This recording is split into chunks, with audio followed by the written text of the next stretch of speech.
at a company called Infinite Flight, who make a mobile flight simulator. So it runs, fully fledged flight simulator, runs on your phone or your iPad or whatever mobile device that you have in your pocket or in your backpack, I guess. So I was focusing mostly on internal tools there and some cloud projects. But now most of my development work is sort of revolving around creating some upcoming tools for people like me who work in live sound.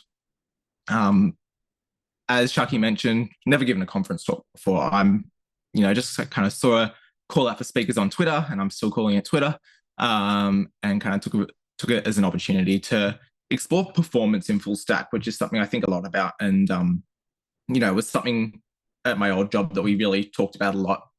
As a company that's mostly creating a game that has to run on mobile devices, it's a very performance constrained environment. And so we tried to bring the same attitude over to, the limited web work that we did, and really mostly I did, such is the nature of a small company. So yeah, I'm kind of really interested in how something, objective like performance gets affected by, the Silicon Valley marketing machine, looking at Vercel, and yeah, kind of the hype train, I guess.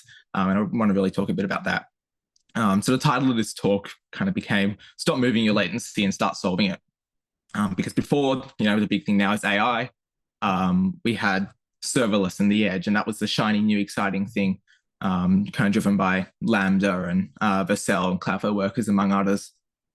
And don't get me wrong, it's a fantastic innovation. I really think that it's something important in this day and age now to use in your app if you can do so. But I think what the marketing from companies like Vercel and Cloudflare fail to address is that running slow code close to your users is still running slow code. And fixing that in a lot of cases is going to make much more of a difference than kind of just moving the slow code closer to your users. So I'm not here to bash Edge, I guess. And so I kind of want to quantify the benefit that it provides as a bit of a starting point. So I just did some ping tests on my home Wi-Fi, not the fastest Wi-Fi in the world, but that's sort of, the benchmarks that I was getting. So let's assume that maybe, let's put together a bit of a hypothetical. I've got a server somewhere in New York serving content stored in a database. And, as a user in Melbourne, I'm accessing it.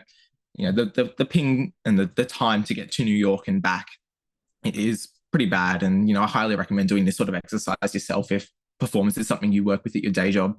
Just kind of knowing how long it takes you to get to and from a server in a physical location is really something that's good to have in the back of your mind. I guess it's that kind of, the hard limit. I cannot possibly fetch data from Cape Town in less than 404 milliseconds, apparently, which is a crazy high number.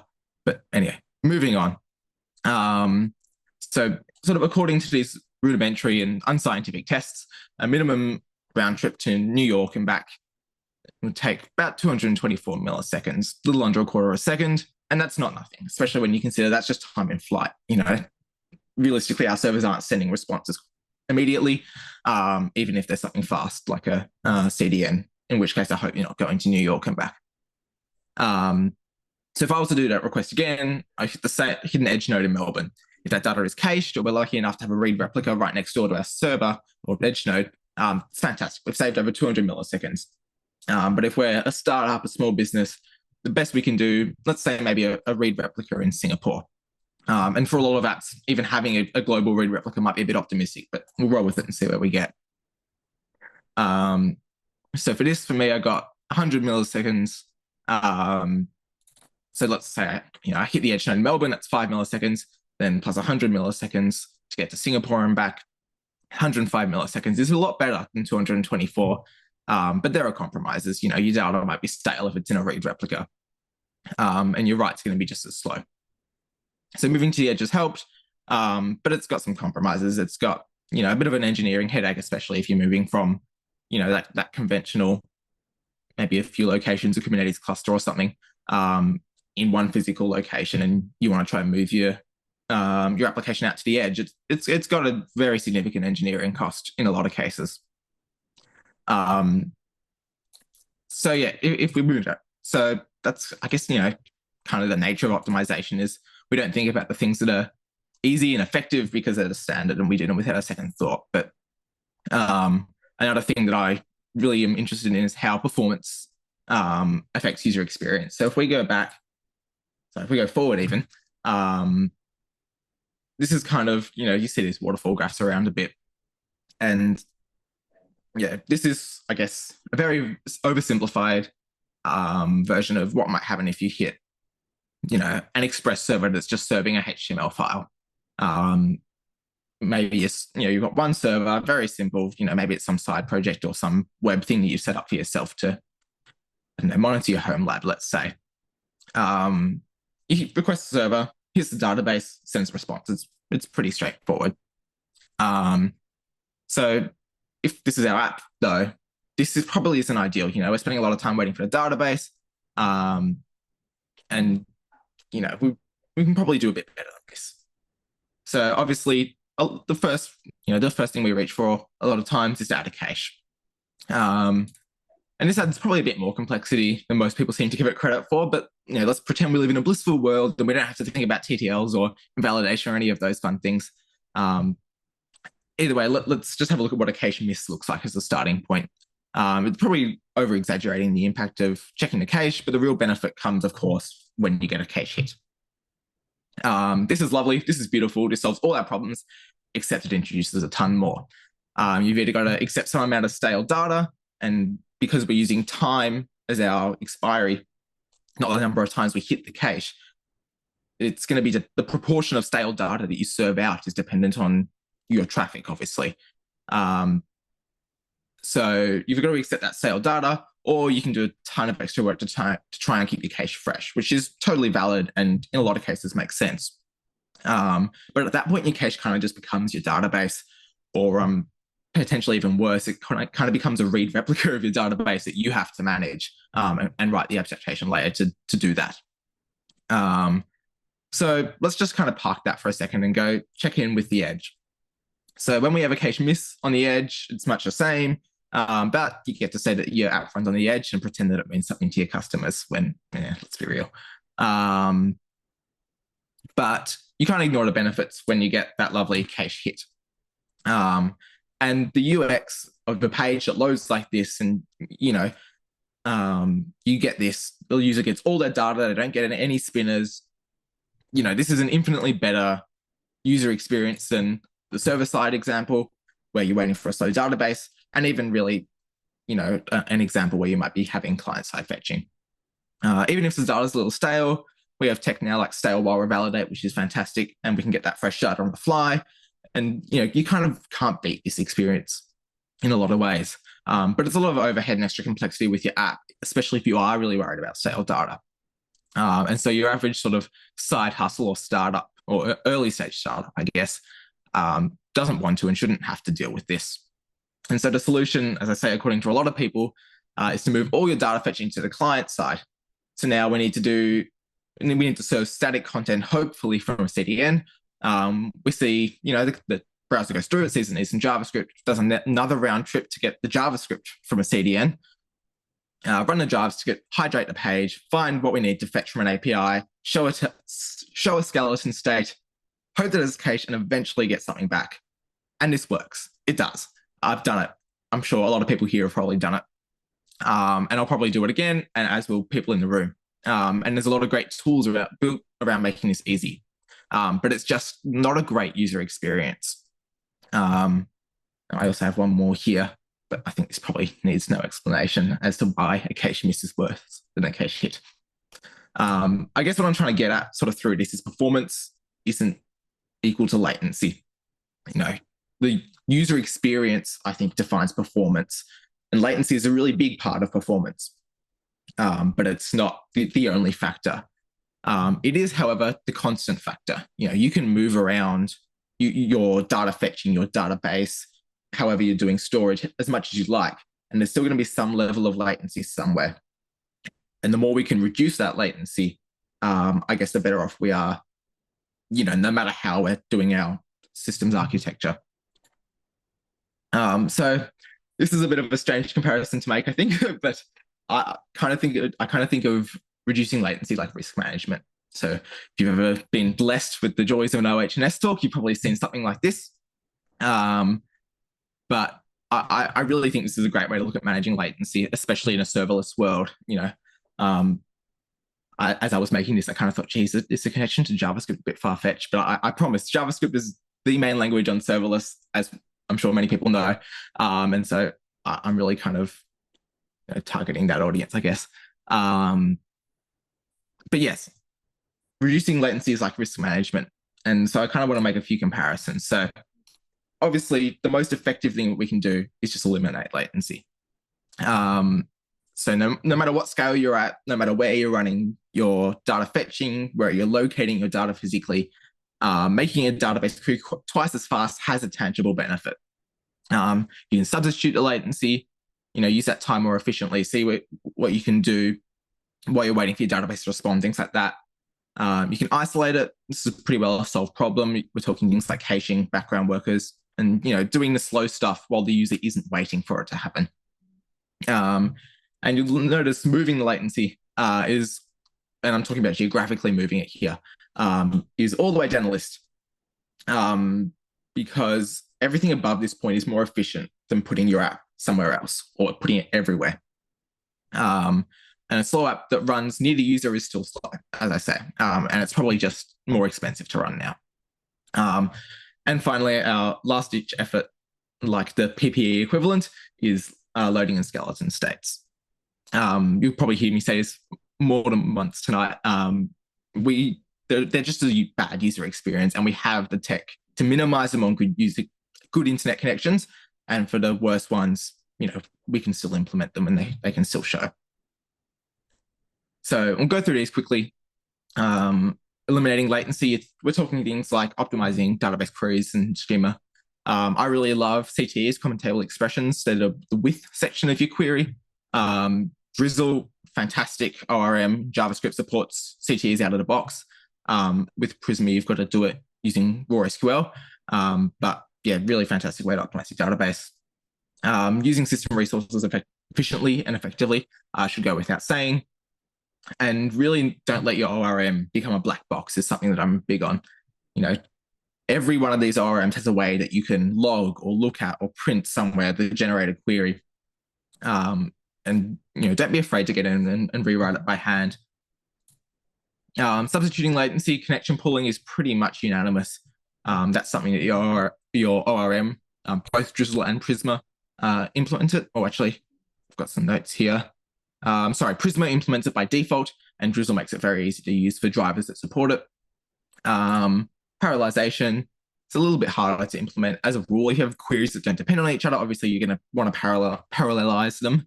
And if they're dependent, a single query or a batch or a transaction of some description is your best bet there.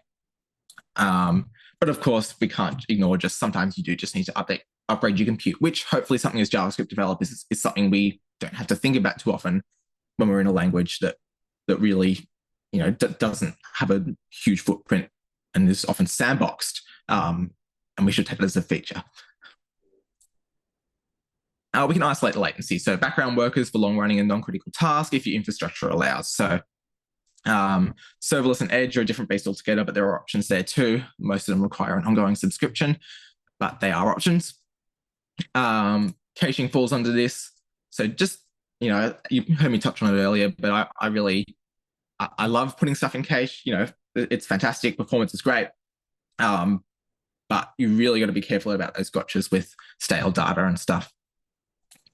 And use multiple strategies. You can take different elements of your application and optimize them differently. It's really important. It's how you get the best performance. But by starting at the top of this kind of hierarchy and working your way down, you really set yourself up for the best results and the best scalability. It's not on the slide, but pagination also falls under this and should be a no-brainer for any new app. It's crazy how much just adding a limit to your SQL query can really speed it up. And for existing apps, it's great if you can do it. And on moving latency, we get to our favorite section. It's very difficult to sell. Optimizing your SQL queries for edge computing is an easy sell, according to Silicon Valley at the moment. The problem I have is not with people running apps on the edge, but using it as an excuse to write bad code. And, by all means, move your compute closer to your users and get your data close to your compute. But if you have an existing app, the effort to optimize your queries has a far greater potential for improvement and be a significantly more efficient use of time and money. I also consider moving latency across borders from server side to client side to be moving latency. It can still be net good. But it uses a skeleton state. My notes do not match up with my slides, I'm just realizing. So move your data close to compute, we got read replicas, stuff like that. Yes, move latency to front end. Good option, just don't overuse it. It's great, especially on slow internet connections. We love to be able to send, I'm sure as Australians, we're no strangers to slow internet connections. So being able to send a HTML file to start with and fetching data later is great. But if we can put some data in there to begin with, we're starting to see streaming in Next.js and other frameworks now, is really great as well.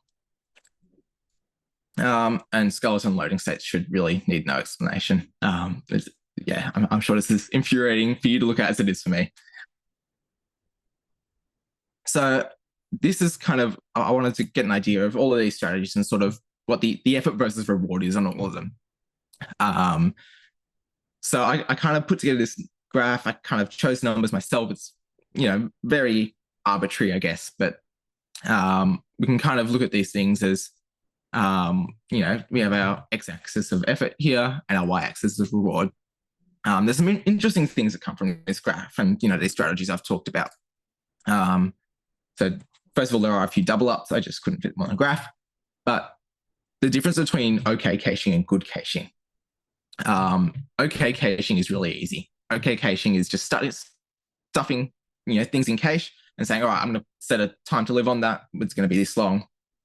And I'm going to, just deal with the stale data. Good caching is a lot more difficult to implement. And that reward you get, in my opinion, and, this is all subjective, is not such a big deal. So in my opinion, is a much better reward or a better user experience. But realistically, as far as the user is concerned, if they get a little bit of stale data, depending on your use case, it may not be the biggest deal. And so this ratio of reward to effort is a lot better on OK caching, and that's why we see a lot more implementations of it. The other thing is obviously skeleton states requires front-end fetching, which is this kind of problem that we're looking at, especially on slow internet connections.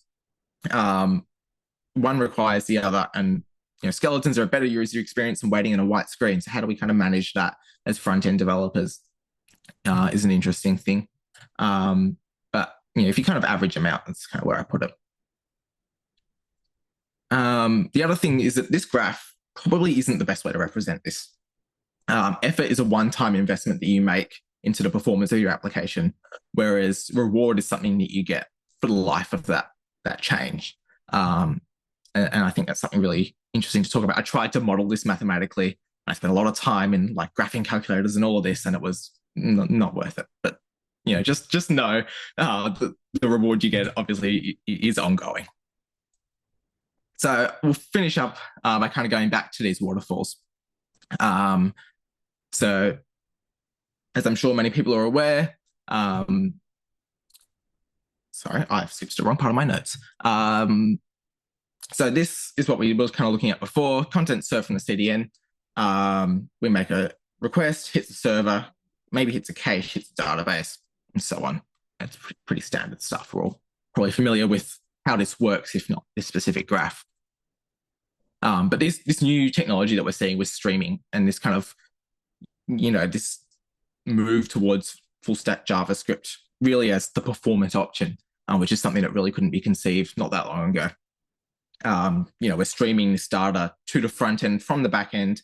It's the same code. You don't even have to send JavaScript to the client, which is crazy and fantastic. But this is a really great thing that's happening in the React world. And now just recently Astro have started adding it as well, or a version of this. And this is great,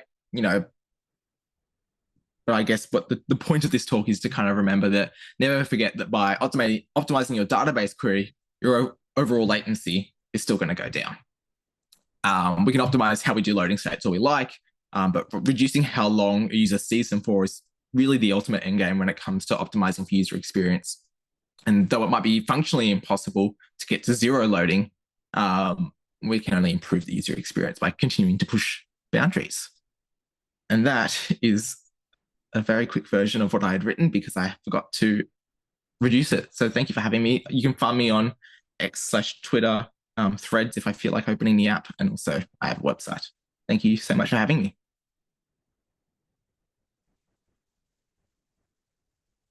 Oh, we can't hear you, Craig.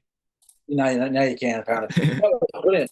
You're so comfortable and so it had such a depth of knowledge. It was so interesting to watch. Sam, do we have anyone in the audience who wants to ask a question of Kai before we let him go?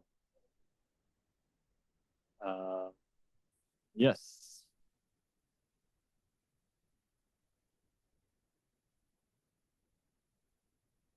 I was just going to ask, like, so you had like one-time effort for the different strategies. I was wondering if there's like any of the strategies you felt like had like ongoing costs that was sort of associated with it, in addition to the one-time. I mean, I guess even to say one-time effort is an oversimplification to a certain extent. You know, no code is zero maintenance. But you know, there's stuff. For example, caching, I'd really say is something you've got to look at forever. You know, your company grows, your product develops, you're adding more tables to your database. You know, you're doing all of those things that are associated with growing your company, and you've got to, you know, not neglect the performance, obviously. And so, you know, caching requires that ongoing approach. And then, you know, at some point, like I was saying, your scale becomes so big that even though the time you're serving stale content for is really short, the number of users you're serving it to is actually quite large. And so, you know, that as you grow, caching is really something I'd say that, you know, it is really important to invest in long term, and definitely not set and forget. But I could say the same about any of the above. That was brilliant. Given the fact that you don't actually focus on this in your day job, your understanding of what we're talking about tonight was phenomenal. Thanks for your time tonight. If we've got any more questions for him, I'm sure we can. One more, yep. We do? Sorry, just one more. This isn't really a question, to be honest. I just wanted to say I really liked the risk mitigation analogy and how you kind of paralleled them. Fantastic. Was that you? Like, did you come up with that? Did you coin it? Look, I have no idea if someone's coming up with it before me, but I've definitely sort of brewed in my head. If not anyone else before me. Yeah. Claim it. It was great. Thank you. Thanks, Kai. Can we get a round of applause for Kai before we let him go? Thank you.